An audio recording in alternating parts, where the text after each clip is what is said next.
नमस्कार बच्चों, कैसे हो? बढ़िया? आप बढ़िया तो मैं बढ़िया। चलो हम अपने पिछले लेक्चर में जो पढ़ाया था उससे आगे हम बढ़ते हैं। बाबू, पिछले लेक्चर में आप पढ़े थे पौधों में श्वसन। पौधों में श्वसन किस तरह से होता है, तो आपने जाना था कि पौधों में श्वसन के लिए कोई निश्चित अंग नहीं होता है। जैसे में मानव का श्वसन अंग फेफड़ा होता है और जंतुओं का कोई निश्चित श्वसन अंग होता है, वैसा श्वसन अंग हम सबों का पेड़ों का नहीं होता है, पौधों का नहीं होता है। उसका श्वसन अंग कई भागों से होते हैं। आपका पौधों में श्वसन पत्ता से भी हो जाता है, तना से भी हो जाता है और जड़ से भी हो जाता है। आपने पिछले लेक्चर में पढ़ा था कि पत्ता में रंध्र छिद्र से श्वसन होता है, तना में वात रंध्र से श्वसन होता है, जड़ में मूलरोम से श्वसन की क्रिया संपन्न होती है। लेकिन आपने ये भी जाना था पिछले लेक्चर में कि इन सभी में पौधों में श्वसन इन सभी में होता है, लेकिन हमारा श्वसन की क्रिया, पौधों में श्वसन की क्रिया सबसे ज्यादा पत्तों से होती है। पत्तों में मौजूद छिद्र जिसे हम रंध्र छिद्र कहते हैं। हाँ, यहां तक आपने जाना था बच्चों।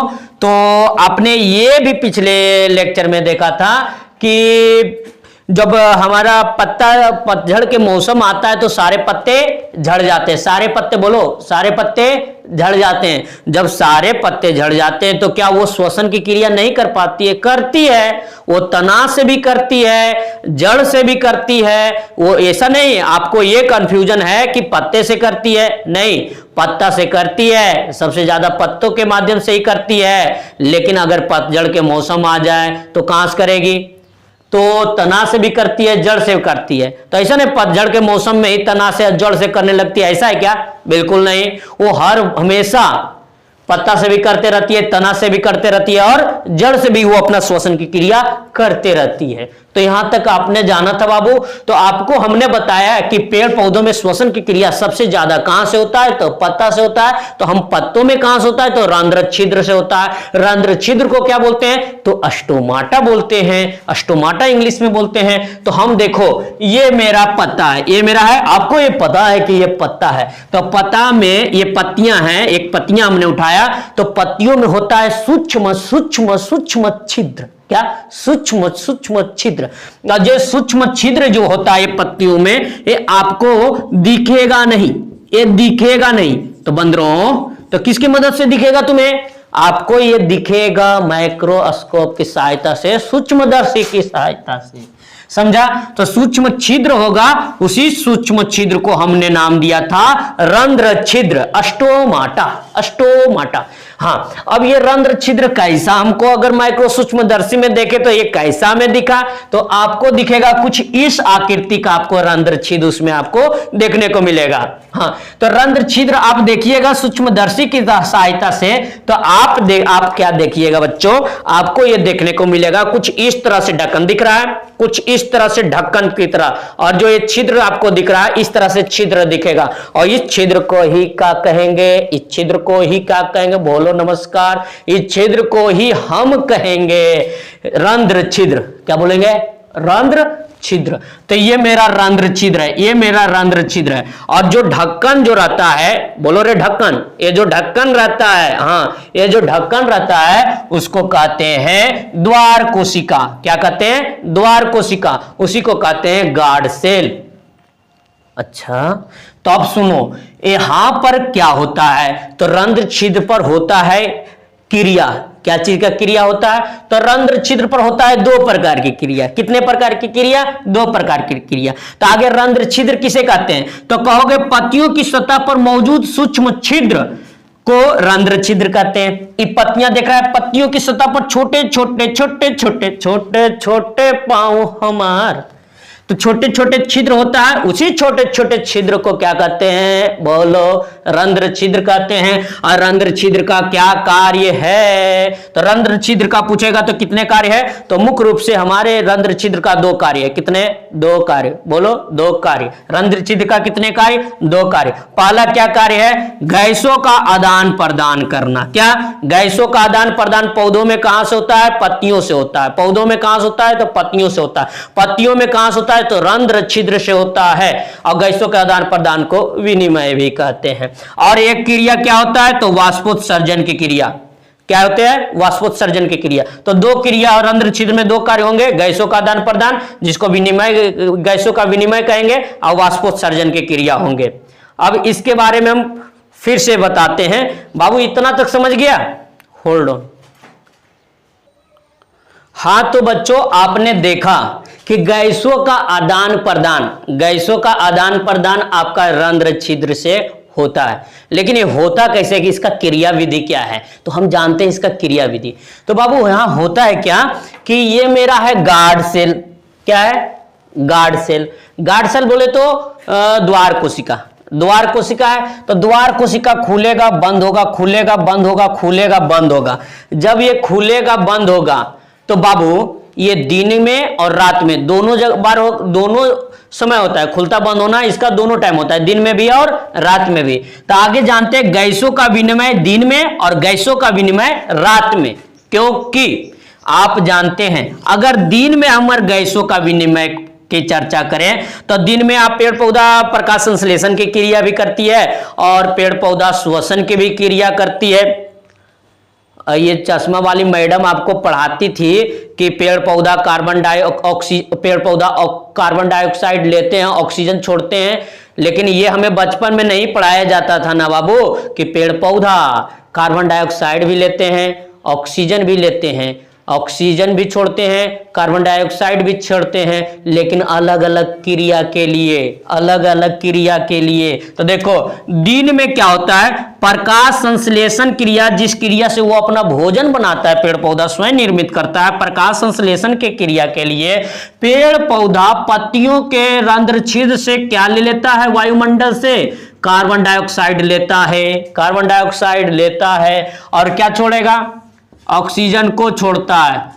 रॉन्ग नंबर है क्या, नहीं बाबू, श्वसन प्रकाश संश्लेषण के लिए ऑक्सीजन छोड़ता है और कार्बन डाइऑक्साइड लेता है। लेकिन आपका पेड़ पौधा श्वास भी दिन भर लेता है। जान लो, कोई भी सजीव प्राणी है, कोई भी सजीव प्राणी है, वंस अगेन आई रिपीट, कोई भी सजीव प्राणी है, श्वास लेने के लिए, श्वसन क्रिया को संपन्न करवाने के लिए वो लेगा तो ऑक्सीजन ही लेगा, ना कि कार्बन डाइऑक्साइड। पेड़ जगत वाला पादप जगत रहे चाहे जंतु जगत रहे, समझा।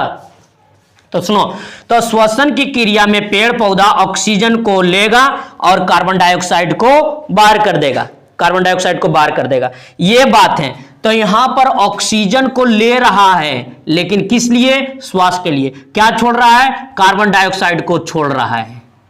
तो पेड़ पौधा में आपने क्या देखा, कार्बन डाइऑक्साइड को लेता है, ऑक्सीजन को भी लेता है, और कार्बन डाइऑक्साइड को भी छोड़ता है और ऑक्सीजन को भी छोड़ता है। तो यहां सब प्रकार की क्रिया होता है। लेकिन मानव में क्या होता है, केवल ऑक्सीजन लेते हैं और कार्बन डाइऑक्साइड को छोड़ते हैं श्वसन क्रिया के लिए। लेकिन ऐसा नहीं है। तो यहां पर देख रहा है गैस का आना निकलना, in out in out in out. अच्छा, प्रकाश संश्लेषण की क्रिया के दौरान जल भी बनता था ना, तो यहां पर पानी भी बाहर निकलता है, पानी भी बाहर निकलता है। लेकिन पानी किस रूप में बाहर निकलता है, वाष्प के रूप में। किस रूप में, वाष्प के रूप में। तो उसको वाष्प के रूप में चूंकि निकलता है तो इसलिए उसे कहते हैं वाष्पोत्सर्जन। क्या कहते हैं, वाष्पोत्सर्जन। तो यहां पर 2 प्रकार की क्रिया हुई, गैसों का आदान प्रदान, गैसों का निकलना बाहर होना, गैसों का आदान प्रदान हुआ है।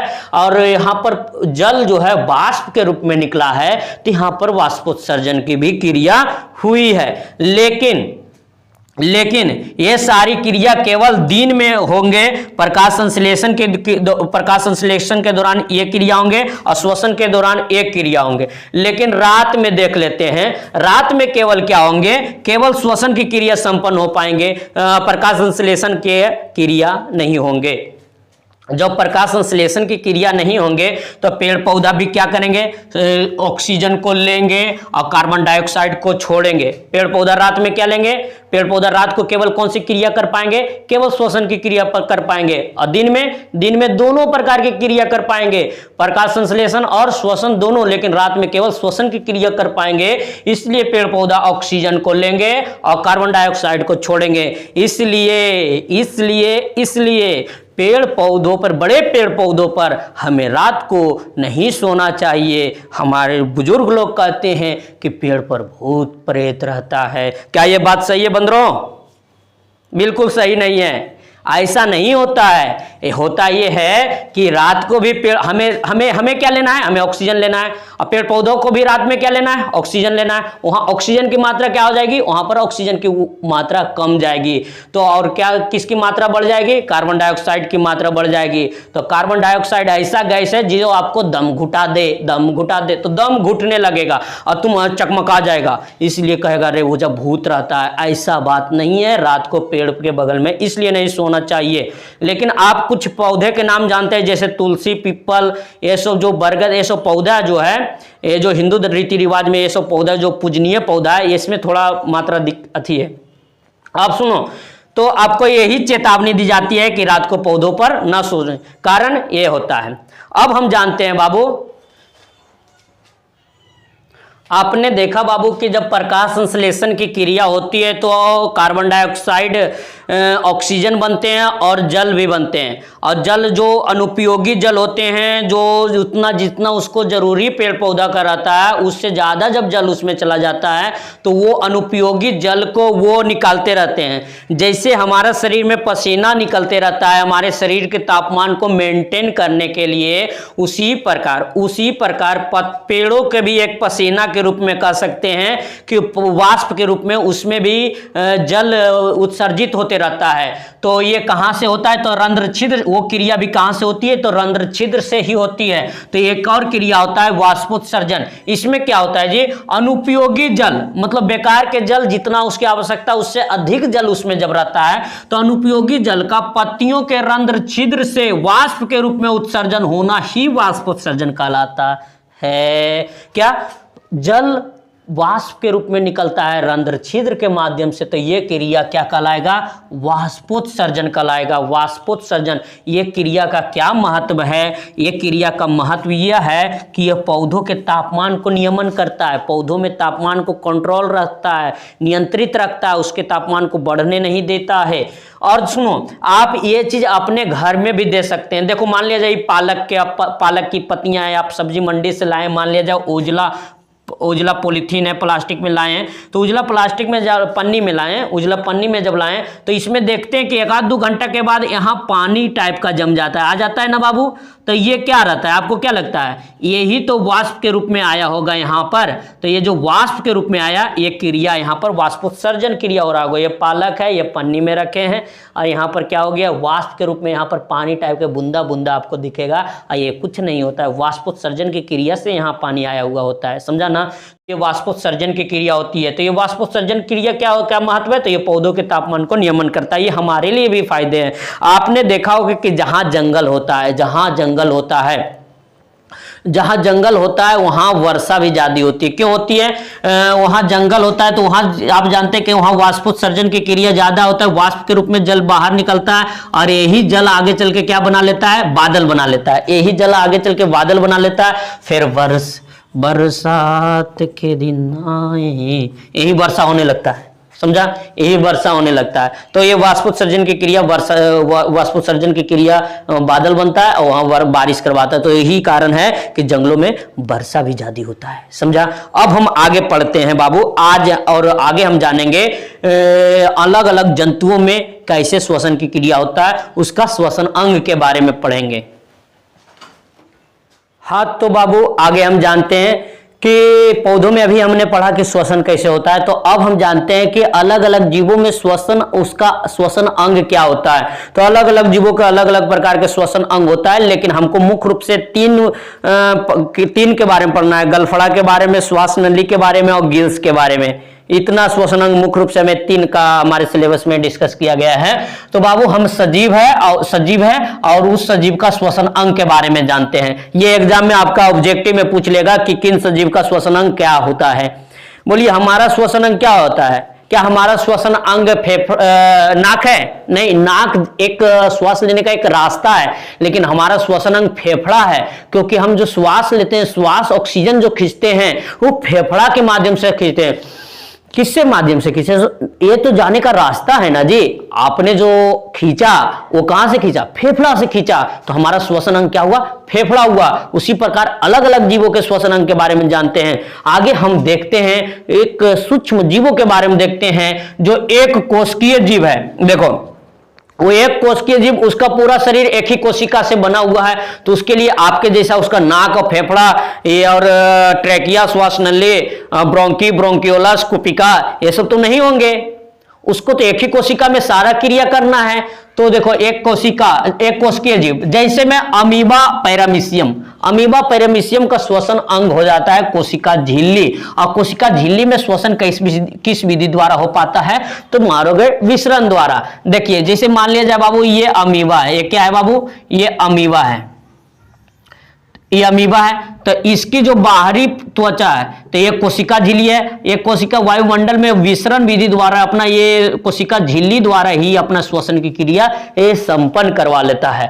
तो ये कोशिकीय जीव जैसे अमीबा पैरामीशियम, इसमें सभी श्वसन की क्रिया किसके द्वारा होता है? कोशिका झिल्ली द्वारा होता है। पूछ लेगा कि किस विधि द्वारा होता है? तो विसरण द्वारा। याद रखना पेड़ों में भी किस विधि द्वारा होता है? तो विसरण द्वारा। अब हम जानते हैं केचुआ में, जो हम लोग भोजपुर मगही में केचुआ को क्या बोलते हैं? चेरार बोलते हैं, जो मिट्टी यार में रहता है, जिसको केचुआ जो किसानों का मित्र भी कहते हैं। आप जानते हैं कि जो केचुआ होता है वो मिट्टी में रहता है, और मिट्टी में भी आप जानते हैं कि मिट्टी में जो सूक्ष्म जगह रहता है, खाली स्थान रहता है, उसमें वायु भरा रहता है। तो मिट्टी में केचुआ क्या लेता है? उससे वायु को अपनी त्वचा द्वारा वो अपना वायु को वायुमंडल से मिट्टी से ले लेता है। तो केचुआ का श्वसन अंग क्या हो जाएगा? त्वचा हो जाएगा, इसकी स्किन ही हो जाएंगे इसका श्वसन अंग। अब हम जानते हैं कुछ और जीवों के बारे में, जैसे एविज। क्या? एविज क्या होता है? पक्षी समूह को क्या बोला जाता है? एविज। तो एविज पक्षी रहे चाहे सरीसृप, मतलब रेंगने वाला जीव, जैसे में सांप, एविज रहे पक्षी, रेंगने वाला जीव सांप। जैसे स्तनधारी जीव में कौन आ गया? गाय आ गया, हाथी आ गया, मानव आ गया, और कई बड़े बड़े जीव है जो ये सब क्या हो जाएंगे? स्तनधारी जीव, जो अपने बच्चों को दूध पिलाता हो, अपने स्तन से जो बच्चों को दूध पिलाता हो वो स्तनधारी जीव हो जाएंगे। और वो स्तनधारी जीव का भी श्वसन अंग क्या होंगे? फेफड़ा। तो याद रखना कि एविज बोले तो पक्षी का श्वसन अंग फेफड़ा है, सांप का श्वसन अंग फेफड़ा है, स्तनधारी जीव का श्वसन अंग फेफड़ा है। याद रहेगा ना? याद रहेगा बिल्कुल। अब कीट पड़क मतलब कीट पतंग, ग्रासोपर, टिड्डा, जैसे टिड्डा हो गया, ग्रासोपर हो गया। टिड्डा का श्वसन अंग जो होता है श्वास नली होता है। क्या होता है? श्वसन नली क्या होता है? श्वसन अंग क्या होता है? श्वसन अंग जो होता है उसका वो श्वास नली होता है। जैसे ये टिड्डा है तो टिड्डा का श्वसन अंग कुछ यहां पर होगा, आपका यहां पर, ठीक ना बाबू? यहां पर श्वसन अंग होगा इसका, ठीक है? इसका श्वसन अंग क्या होता है? यहां पर होता है। अगर जब तुम इसका मूड़ी को मान लीजिए काट के निकाल दोगे तो ये समझ जाएगा कि ससुरा हमारा 13 दिन में टपक जाना है, लेकिन तब पर भी वो 13 दिन तक बच्चा रह जाएगा। उसका मूड़ी भी हटा दोगे तो पर भी, क्योंकि ये श्वास तो यहां से लेता है, श्वासन की क्रिया चालू रहेगी, श्वसन की क्रिया चालू रहेगी, तो वो बचता रहेगा 13 दिन तक। लेकिन भोजन किधर से करेगा भैया? भोजन नहीं कर पाएगा, जिसके कारण कुछ दिनों के बाद इसकी मृत्यु हो जाएगी। तो ये है इसका श्वास नली, और ये श्वास रंध्र है, ये श्वास रंध्र है, और ये इसकी श्वास नली है। तो कहेगा कि टिड्डा, कीटपड़ा, ग्रासोपर, ये सब का श्वसन अंग क्या है? बोल रहा है क्या है? तो उसका श्वसन अंग आपका श्वास नली है। समझा ना? तो ये बता मार दोगे टक के। अब देखो मछली का, सीप का, झींगा का, एक जो गलफड़ा रहता है ना, मछली जल की रानी है, जीवन उसका पानी है, हाथ लगाओ डर जाएगी, बाहर निकालो मर जाएगी। कभी किसी ने बोला यार लड़कों के साथ कितना नाइंसाफी है, मछली जल का राजा क्यों नहीं बोलता है? रानी ही बोलता है ना। तो बाबू ये समझो कि मछली, सीप, झींगा, उसका एक गलफड़ा होता है। जो मछली है ना बाबू, कुछ इस प्रकार, इसका यहां पर गलफड़ा जो होता है मछली का जो गलफड़ा होता है यहां पर, इसी से वो गलफड़ा, ये उर्दू में गलफड़ा बोलते हैं और इसी को गिल्स बोलते हैं या कलोम बोलते हैं। यहाँ से वो पानी को अपने अंदर ले जाएगा और पानी में मौजूद ऑक्सीजन को वो अपने शरीर में प्रवेश करवा लेगा। तो यहाँ पर श्वसन, इसका श्वसन अंग क्या हो जाएगा, तो इसका मछलियों का श्वसन अंग जो होंगे वो मेरा गिल्स हो जाएगा, जिसको उर्दू में गलफड़ा या कलोम हम बोलते हैं। बड़ा रोचक बात है किसके साथ, मेढक के साथ। मेढक के साथ अलग कहानी चलता है। मेढक के साथ क्या कहानी चलता है बच्चों, तो मेढक को हम लोग बेंग भी बोलते हैं, फ्रॉग भी बोलते हैं, जे भी बोल दो। जब मेढक बच्चा होता है, तो वो बच्चा होता है तो उसको बोलते हैं टेडपोल बोलते हैं। हम लोग देहाती भाषा में बेंगा मछली भी बोलते हैं। बेंगा मछली क्यों बोलते हैं, क्योंकि जब बच्चा, मेढक का बच्चा रहता है तो वो मछली के समान दिखता है और कुछ मछली की तरह वो व्यवहार भी करता है बच्चों। वो मछली की तरह केवल दिखता नहीं है, व्यवहार भी करता है और उसका भी गलफड़ा रहता है। जब मेढक बच्चा रहता है तो उसको टेडपोल कहते हैं। क्या कहते हैं, टेडपोल कहते हैं। और वो भी अपना श्वसन की क्रिया किसके माध्यम से करेंगे, गिल्स से करेंगे। मतलब उस समय उसका भी गिल्स होता है। ठीक है, तो जब मेढक बच्चा रहता है तो बच्चा को क्या कहते हैं, टेडपोल। तो टेडपोल का श्वसन अंग क्या हो जाएंगे, गिल्स हो जाएंगे। अब देखो, अब जब मेढक वयस्क हो जाता है, थोड़ा बड़ा हो जाता है, तो क्या होता है, तो उसका गिल्स समाप्त हो जाता है। उसका गिल्स क्या होता है, समाप्त हो जाता है। अब वो वयस्क हो जाता है तो जल के ऊपर या भूमि के ऊपर रहेगा, तो अपना श्वसन की क्रिया कहां से करेगा, उसका फेफड़ा से करेगा। अब जब वो मेढक जो होता है अक्रिय हो जाएगा या भूमिगत नीचे चला जाएगा, बिल में घुस जाएगा, तो उतना अच्छा से उसको ऑक्सीजन मुहैया नहीं हो पाएंगे। तो वो क्या करेगा, अपना जो मिट्टी में मौजूद ऑक्सीजन को त्वचा से ही अपना श्वसन की क्रिया करवा लेगा। तो देखते हो आजकल हम लोग जब बचपना था ना बाबू, तो डॉक्टर क्या करता था, कितना लोग मेढक को पकड़ कर ले जाता था। हम जानबे नहीं करते थे कि ये किस लिए पकड़ता है। ये इसलिए पकड़ता था क्योंकि उससे कितना डॉक्टर का इलाज डॉक्टर ही सीखता है, तो उसका चीर फाड़ करता है और उससे ऑपरेशन करके सीखता है। तो हम ये सुने अच्छा ऑपरेशन करते, तो हम भी क्या किए ना कि एक मेढक लाए और भर के पानी के सुइया भोग दिए, फूल गया इतना, समझा नहीं। तो बचपना में ऐसा होते रहता है। तो बाबू ऐसा होते रहता है। देखते हो, अब क्या देखते हो, तो आज तक के लिए इतना ही हम पढ़ाते हैं, आज तक के लिए इतना ही। और अगला लेक्चर में अगला लेक्चर हम पढ़ा देंगे। और आप चैनल को लाइक और सब्सक्राइब करते रहें अगर अच्छा ये लगा आपको पढ़ाई तो, ठीक ना। नमस्कार।